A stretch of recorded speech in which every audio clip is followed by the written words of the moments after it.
ఇంకా ఆలస్యం ఎందుకు కానిచ్చేయండి, ఒక పని అయిపోతుంది. తాతగారు రావాలి. మీ తాతగారా? వారు వచ్చేసరికి ఏ వేళ అవుతుందో. అంటే ఏమిటి తమ ఉద్దేశం? మేము వేళకు రావనేగా. ఈ సింగరాజు రంగరాజు మాట అంటే మాటే, టైం అంటే టైమే. ఏమిటంత అడవిడిగా ఉంది? దానికి అంత సౌండ్ ఎందుకురా? పిల్లలకు పెళ్ళై 7 ఏళ్లు పూర్తయిన సందర్భంగా వెడ్డింగ్ యానివర్సరీ జరుపుకుంటున్నారు. కృష్ణ, వాడితో మనకెందుకు? ముందు నువ్వు కొవ్వొత్తులు కేక్ కట్ చేయి. నువ్వు కానీ చెప్తా. ఆగండి. ఇలాంటి దరిద్రపు కొట్టు వేడుకలు జరపడానికి వీల్లేదు. అదేమిటి శుభం అని ఏంటి శుభం? శుభకార్యాల్లో దీపాలు వెలిగించుకోవటం మన సాంప్రదాయం. ఉప్పు అని ఊది ఎవరి దీపాలు వాళ్ళే ఆర్పుకోవటం విదేశీ సాంప్రదాయం. సి మిస్టర్ రాజ్ గారు, యాక్చువల్లీ మాకు నచ్చదు, వెనక్కి తిరగండి. ఇలాంటి వేడుకలు జరుపుకోవడం కూడా విదేశీ. తిరగండి వెనక్కి. విదేశీ సాంప్రదాయమే. విదేశాల్లో పొద్దున్నే పెళ్లి చేసుకుంటారు, మధ్యాహ్నం కాపురం చేస్తారు, సాయంత్రం విడాకులు తీసుకుంటారు. అవునరా? అయితే ఇప్పుడు ఏంటి? నువ్వు తప్పుకో. నువ్వు తప్పుకోవే. అలాంటి వాళ్ళు అమ్మయ్య మన పెళ్ళై ఏడాది అయింది అనుకుంటూ ఏ ఏడాదికి ఆ ఏడాది విడాకులు గంటం తప్పినందుకు ఇలాంటి పండుగలు జరుపుకుంటారు. బావగారు చెప్పింది 100కి 100 పాలు నువ్వు తప్పుకోరా. మీరు నాకు చాలా బాగా నచ్చారు. అది నా పెళ్ళం. అది మాకు తెలుసు, నోరు మూసుకో. అది మన సాంప్రదాయం కాదు. పెళ్ళైన ఆలుమగలు వెనక్కి తిరిగి చూడకుండా పచ్చగా కలకాలం కాపురం చేసుకోవాలి. అల్లుడు గారు, అమ్మాయి గారు, ఇలా మనకి పెళ్ళై సంవత్సరం అయ్యింది అని గుర్తు చేసుకునే ముష్టి సాంప్రదాయాన్ని విడిచిపెట్టి పెళ్లి పీటల మీద షష్ఠి పూర్తి కూర్చోవడానికి సిద్ధంగా.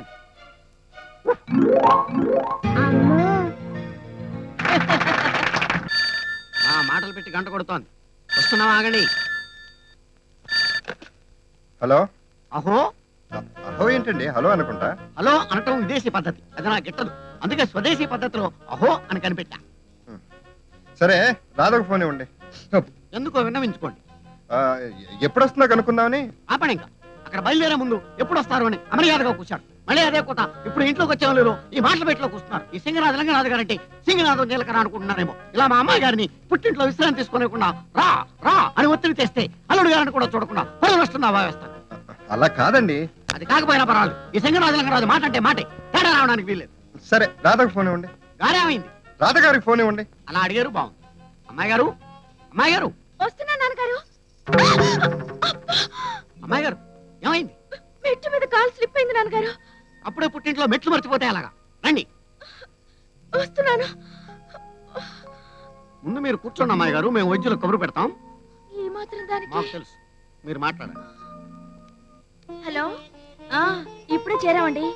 అవును, వచ్చి రాకుండానే ఫోన్ చేశారేంటి? టెన్షన్ గా ఉండి. టెన్షనా? ఎందుకండి? ఏం లేదు, మీరు క్షేమంగా చేరారో లేదో అని కంగారు పడి.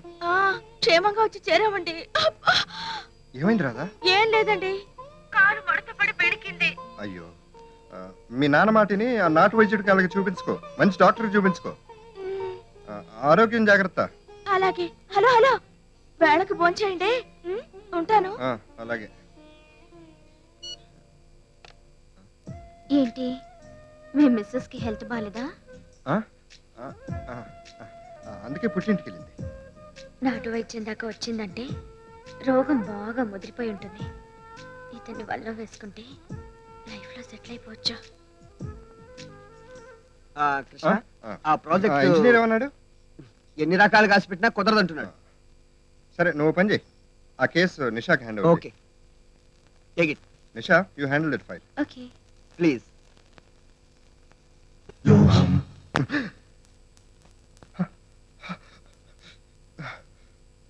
చిచి, నాకు ఇలాంటి ఆలోచనలు వచ్చినాయండి. నేను చాలా మంచివాడిని, బుద్ధిమంతుణ్ణి. నాకు ఇలాంటి ఆలోచనలు రాకూడదు. రాకుండా ఉండాలంటే రాదొచ్చేయాలి.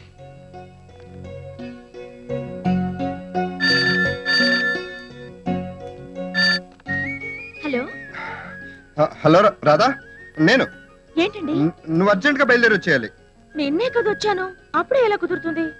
అదంతా నాకు తెలియదు. నువ్వు రాకపోతే నేను చెడిపోయే అవకాశం ఉంది. చెడిపోతారా అంటే? అది సిగరెట్ కాల్చాలన్న కోరిక పీకేస్తుంది. కష్టపడి అనుకుంటున్నాను.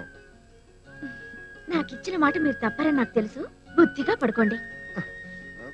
నా వల్ల కాదు, వచ్చేయి ప్లీజ్. సర్దుకుపోవాలి. ఎవరన్నా అమ్మాయి గారు? మా ఆయన గారు.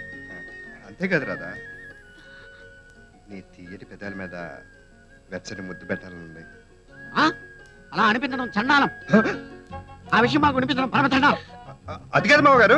ఏది కాదు, అది సృష్టికి విరుద్ధం. నలుగురు వింటే నవ్విపోతారు. పోలీసులు తెలిస్తే ప్రకృతి విరుద్ధం, చట్ట విరుద్ధం, అక్రమ సంబంధం కింద కేసు పెట్టి జైల్లో తోస్తారు. సినిమా వాళ్ళకి తెలిస్తే ఫైర్ సినిమా లాగా మిమ్మల్ని నన్ను పెట్టి ఎఫ్ఐఆర్ అనే సినిమా తెస్తారు. సింగరాజు రంగరాజు వంశానికి మచ్చ తెచ్చి ఇలాంటి పనులు చేస్తే అల్లుడు గారిని కూడా చూడండి చెవడాలు వచ్చేస్తాను జాగ్రత్త. మామగారు నేను రాత్రితో మాట్లాడుతుంటే మధ్యలో మీరు ఫోన్ తీసుకున్నారు. అంటే ఆ మాట అన్నది మీరు అమ్మాయి గారితోనా? మాతో అట్లాంటి అప్రాచిపు కోత కూసారనుకున్న కోపం వచ్చింది. మా కోపం తెప్పించేందుకు క్షమాపణ చెప్పండి. సారీ, కొంచెం రాధను పంపిస్తారా? పంపను. అమ్మాయి గారు సెలవులో ఎవరికి ఇక్కడే విశ్రాంతి తీసుకుంటారు. ఆ, నా బాధను అర్థం చేసుకోండి. భోజనానికి ఇబ్బందిగా ఉంది. బయట హోటళ్ళు ఉన్నాయి, అక్కడ భుజించండి. భార్య ఊళ్ళో లేనప్పుడు భర్త తప్పనిసరిగా హోటల్లో భుజించాలి. అప్పుడు కానీ భార్యకి ఎటువంటి కమ్మదనం గొప్పదనం తెలుస్తావు. సరే, రాధకు ఫోన్ ఇవ్వండి. ఏమను అమ్మాయి గారు నిద్రకు ఉపక్రమించారు. తమరు కూడా ఆ పని చేస్తే ఆరోగ్యకరం. ఉంటాం. అమ్మో, పెట్టేశాను. రాధకు నేను మొగుడిని అయితే నా మామగారు నాకు మొగుడు అయ్యాడేంటి?